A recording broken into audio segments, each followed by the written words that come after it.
For the first top 10 list of Season 6, I invited back science fiction and romance author Thea Landen to guest host this month's segment. Thea was featured in the Season 5 Author Awareness segment from May, featured up here.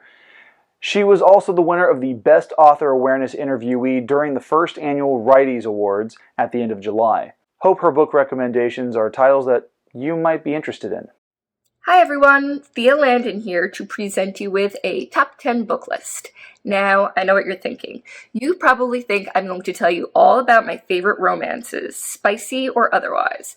But believe it or not, my favorite genre to read in is mysteries and thrillers. In my recent book, Train Hard, Rest Harder, which a lot of people have been asking me whether or not it's autobiographical, at one point the main character says something about how she's so overworked and busy and stressed out that when she actually does get a chance to sit down and read, she really needs something that keeps her turning the pages.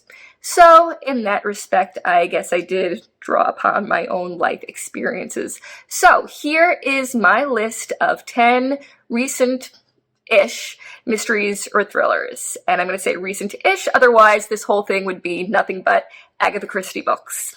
Number 10 on my list is I'm Thinking of Ending Things by Iain Reid. Now, I'll be honest with you, I did struggle about whether or not to include this book because honestly, I kind of hated the ending, but sometimes on social media, people joke, do I need a plot to write a book, or can I just write a book based on vibes? This book is all vibes, no plot. But that's not necessarily a bad thing. I did enjoy how it made me feel while reading it, and it really is one of those things where it's not the destination, it's the journey. So if you're big on vibes, definitely check that one out. Number 9 is Behind Her Eyes by Sarah Pimborough. And my tiny little qualm with this one is the author maybe broke some writing rules, which I can't really tell you about because it'll give things away. But the overall plot and all the twists near the end are good enough that I can forgive her for it. Number 8 is The Last Thing He Told Me by Laura Dave, which was definitely exciting enough to keep me flipping those Kindle pages. I did think it dragged a little bit at the end, but it had a great epilogue, and it seems like so many books these days don't stick the landing that I always give extra points for a really good epilogue. Number 7 is Daisy Darker by Alice Feeney. My favorite subgenre of mysteries is everybody dies one by one in the murder house, so this book qualifies for that particular plot, and the end twist is pretty good. Number 6 is The Cage by Bonnie Kistler, which basically 2 women enter an elevator on a high floor of a building, and by the time they get to the lobby, only one's alive. Seems straightforward, but isn't. I generally like the plot, didn't love it, but remember what I said about a really good epilogue? This one delivers. Number 5 is Bellweather Rhapsody by Racculia, and I need to spend a little extra time on this because the mystery aspect of it sort of takes a little bit of a backseat to the other stuff going on in the book. And while I was reading this one, I thought to myself, oh my goodness, this author and I have lived the same exact life. And sure enough, when I read her bio at the back of the book, I had some of my suspicions confirmed. If you were ever a band kid or orchestra kid or chorus kid in high school and you did the whole solo festival thing and traveled around, this book is definitely for you. You do not want to skip this one. You will love it, I promise.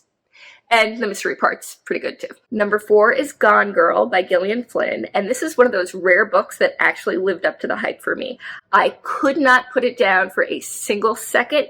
It kept me invested beginning to end. Number 3 is Before I Go to Sleep by S.J. Watson, which is also kind of vibey, but this one has a really good plot to back it up, and the ending did not disappoint. Beginning to end, loved it. Another one I couldn't put down. Number 2 is The 22 Murders of Madison May by Max Barry.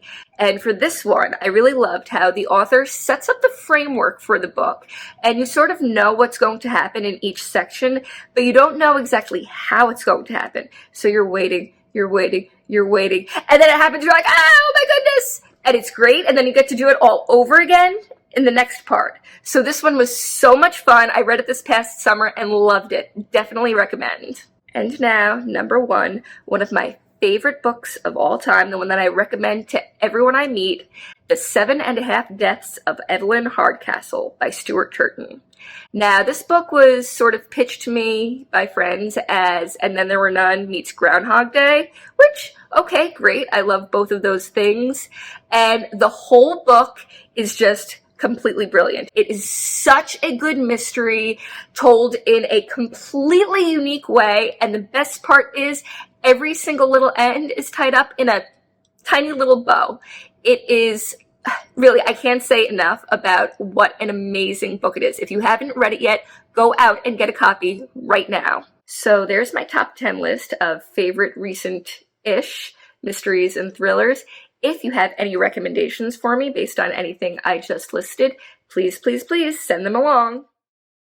A big thank you goes out to Thea for being this season's first guest host. If you're interested in picking up one of the books mentioned in her segment, you can find that list of titles and their ISBN numbers down in the video description.